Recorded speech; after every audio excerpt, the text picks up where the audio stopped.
Oh, hey, Aaron Gray here at Karns Station 2 in Hardin Valley, Tennessee, talking to you today about kitchen safety. So it can be a lot of fun to hang out in the kitchen. Naturally, here at our station, this is where we end up, but the kitchen is not a playground, believe it or not. Take a few things for my friends of what not to do in your kitchen.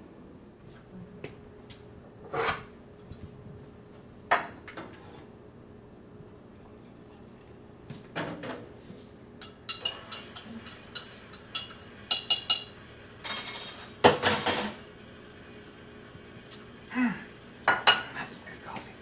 Woo! That's some energy right there. You can do this all day.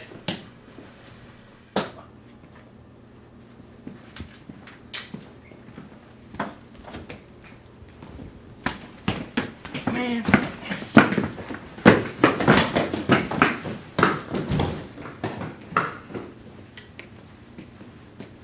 Oh, what's up, Cap? Hey, what's up? What'd you need? Got work out today? Yeah. What work out do? Oh, we haven't done it yet. You want in? No, I'm good. I'm hungry.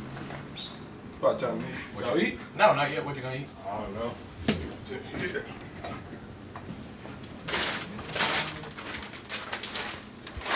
Snacks. So, we've seen a lot of things that you don't want to do in a kitchen, no matter how fun they look. What you do want to do in a kitchen is keep a 3-foot perimeter, staying far away from any of your kitchen appliances. You don't want to get burned by anything that could be cooking on the stove. A good idea of something to do in your kitchen is to have a fire extinguisher.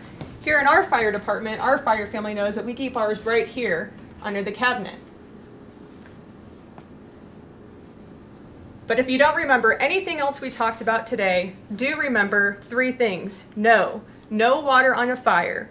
Go call 911 or tell your mom or dad, and then go out to your meeting place. So remember, no, go. Have a good day from Karns Station 2.